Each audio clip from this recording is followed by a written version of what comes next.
जम्मू कश्मीर से इस वक्त की बड़ी खबर। जम्मू कश्मीर बीजेपी सदर रविंद्र रैना की प्रेस कॉन्फ्रेंस। रविंद्र रैना ने बयान दिया अपने प्रेस कॉन्फ्रेंस के जरिए। उन्होंने कहा कि गुपकार एलामिया कौमी मफाद के खिलाफ है। अपोजिशन पार्टी अपने मफाद के लिए आवाम को गुमराह कर रही हैं। दफा 370 का खात्मा एक तारीखी फैसला था। रविंद्र रैना ने प्रेस कॉन्फ्रेंस के जरिए तमाम बातें कही।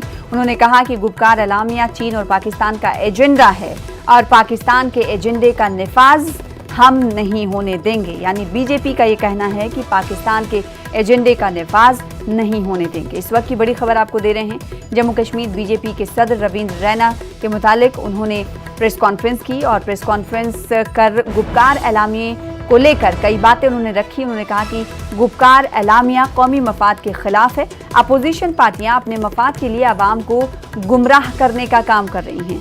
साथ ही उन्होंने कहा कि दफा 370 का खात्मा एक तारीखी फैसला था।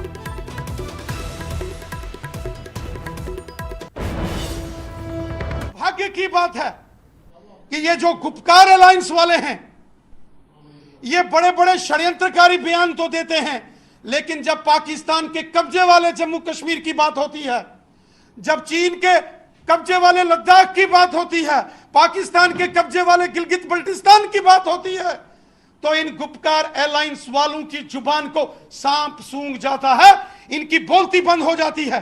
क्या ये क्षेत्र जम्मू कश्मीर के नहीं है? ये सारे क्षेत्र जम्मू कश्मीर के हैं।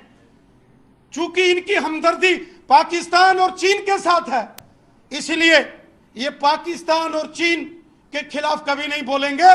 इनके इन षड्यंत्रकारी योजनाओं को सारी दुनिया, सारा भारत, सारा जम्मू कश्मीर जानता है। इसलिए हम इनको इनके षड्यंत्रों में कामयाब नहीं होने देंगे।